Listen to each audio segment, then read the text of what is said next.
This Jay-Z case is getting wild. He is now suing the Jane Doe that accused him. But Jane Doe's lawyer is saying, no, no, no, she didn't drop this case because it was false. She dropped this case out of fear.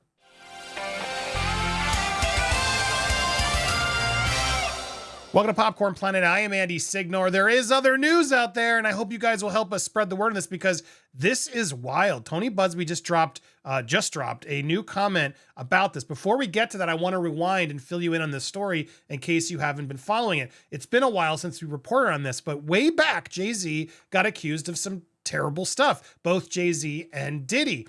His lawyer came out pretty hot, just like in the Justin and Blake case, dropping evidence, trying to prove this wasn't the case. Now, look, we've reported on Jay-Z in the past. There's a lot of stuff about this guy that I find questionable. However, have we definitively proved he's done anything criminal?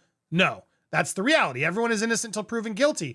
But a lot of people, especially in this channel, rush to sort of assume Jay-Z must be dirty. There's something here.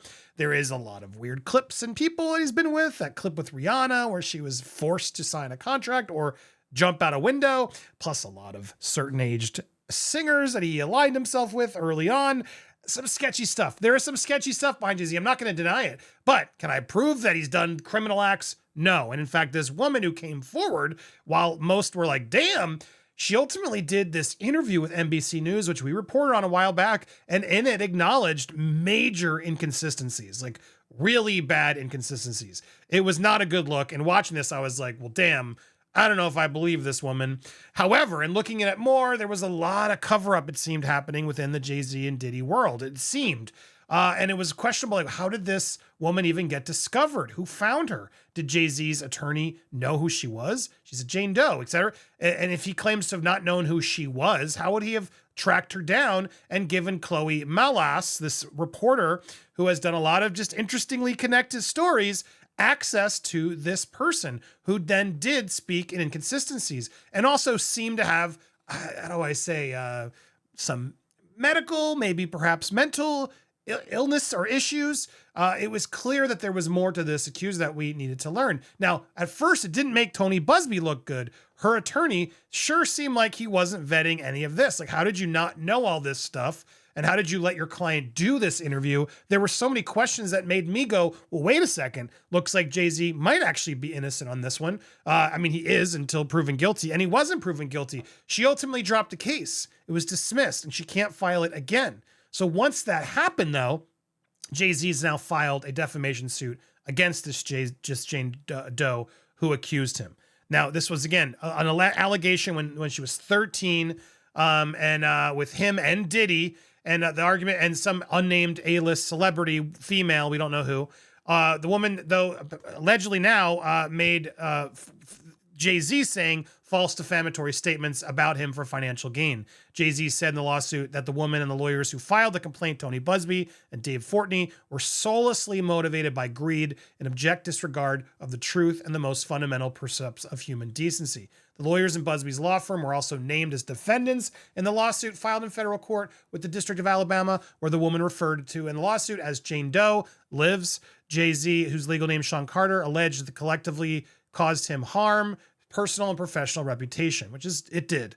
The woman withdrew her lawsuit last month with prejudice, meaning it cannot be refiled. She had added Jay-Z as a defendant in December, 2 months after the suit was filed against Combs in court. But Jay-Z vehemently denied the allegations from the beginning. When the case was dismissed, Jay-Z stated, the factual tale they created was laughable. If not for the seriousness of the claims, I would not wish this experience on anyone. The trauma that my wife, my children, my loved ones, and I have endured can never be dismissed. Well, I mean, they did let him still go to the Disney Mufasa premiere. His wife got to do the Super Bowl with him, etc. He didn't typically pay like others do, which is very interesting. Usually in a case like this, so serious, you'd think Disney would want nothing to do. Well, anyway, he did get some trauma. It's fair to say this is not a good thing to be accused of, especially if it didn't happen, which, as Alex Spiro always says, he now says that the lawyers knew the claim was false. The anonymous woman withdrew her claims last month, but the entertainer says in court, since she has admitted her account was fabricated, she and her lawyer deny that. He's putting this out there that basically he's trying to say she knew it. She knew it was a lie, but they still proceeded with the claim anyway. And so The lawsuit brought in federal court. Here's the next page. Busby pushed back on all of this. Now, they say, the quotes the woman is saying Mr. Busby had pushed her towards going forward with the false story against Mr. Carter. The complaint makes no explanation of how or why the plaintiff made the admission, does not specify to whom. Ms. Busby pushed back against this with the woman recanted her story. After speaking with Jane Doe today, it appears that the quotes attributed to her in the lawsuit are completely made up, or they spoke to someone who isn't Jane Doe. This is just another attempt to intimidate and bully this poor woman that we will deal with in due course. We won't be bullied or intimidated by frivolous cases. In the affidavit, which was filed on Monday, the woman said she had been approached at her home last month by two people who identified themselves as investigators working with Mr. Carter's lawyer. She says she has refused to sign papers recanting her allegations against Mr. Carter. She has not denied and said it was false. The affidavit said she withdrew her suit because she was frightened by the reaction of Jay-Z and his supporters and the likelihood that I would have to publicly be named and be subjected to public attack. That's why she ultimately pulled it. The lawsuit in Alabama brings a defamation claim against the woman, citing NBC News interview. It accuses her and her lawyers of malicious prosecution, among other complaints. Now, look, I'm typically very much about anybody who makes a false claim should be held accountable. But this is where things get interesting. Is she lying? Was she saying something false? Let's look at what Tony Busby said just today. I've teased enough. Let's get to it. Here's what he said. I've ignored the salacious and false stories about me that are nothing more than an effort to deter me from doing my important work. I do think it's important at some point to comment when the truth has been turned upside down. Here's the deal. I sent a demand for a meeting to Shawn, Jay-Z's attorney, on behalf of two individuals who alleged SA. Rather than meet with me, Carter's team, Jay-Z's team, sued me for extortion. Those claims were simply stupidly frivolous, and I expect they will be thrown out. Note that it was Carter's team that made this whole thing public. That's also true. Carter's lawyer also came to Houston and met with the local authorities and tried to get criminal charges starting against me. That went nowhere. They then tracked down and harassed former employees and clients from as far back as 20 years. They were caught on tape offering up to 10 grand to a former client to sue me. 3 did so. All 3 cases were patently frivolous. 1 case has already been dismissed. I expect the other 2 will also be dismissed. Because they refused to meet with me and because I have an obligation to my clients, I brought the claims against Jay-Z on behalf of one of those clients in New York.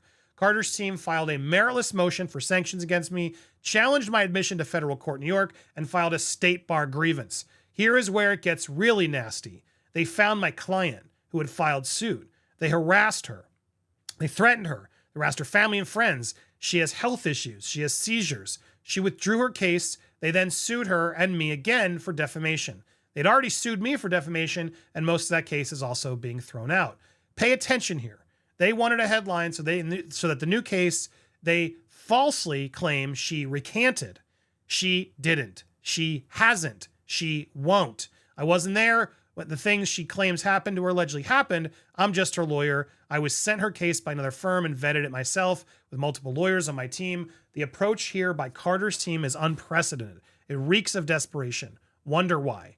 We won't be bullied or intimidated, period. So that's the issue. Who is telling the truth? If you guys have followed this case, I'm curious your thoughts down below. What are your thoughts on Jay-Z? The man is innocent until proven guilty. Should he still aggressively be pursuing this as much as he is? Has he threatened this person too much? Or is this woman caught lying? We're really in a strange predicament here because I'm torn. I can see both sides of this one, obviously, and it'll be interesting to see what happens and if Tony Busby is actually taken to court on any of these accusations. So if you want to be updated on this and so much more, make sure you hit the subscribe button, hit that bell for all alerts, and smash that like button. Also, today is the day, guys. Today is the day that With Love Megan premieres on Netflix. But you can instead go join With Hate Meghan, my new series, Why Does the World Have No Love for Meghan Markle? It'll be premiering today at 5 p.m. over on our Patreon. The countdown has begun, so head on over there. You'll be able to see the countdown. You'll be able to join us. You'll be able to watch along. It'll be after our live today, so I hope to see you guys there. Tune in today for our live. Yes, we'll be talking about Blake Lively stuff, and then we'll be forwarding you over that. I hope you guys will join, consider supporting, because that's also where our Blake Lively documentary is going to be, and so many more. So thanks for watching. Stay tuned. We got a lot more coming your way here on Popcorn Planet.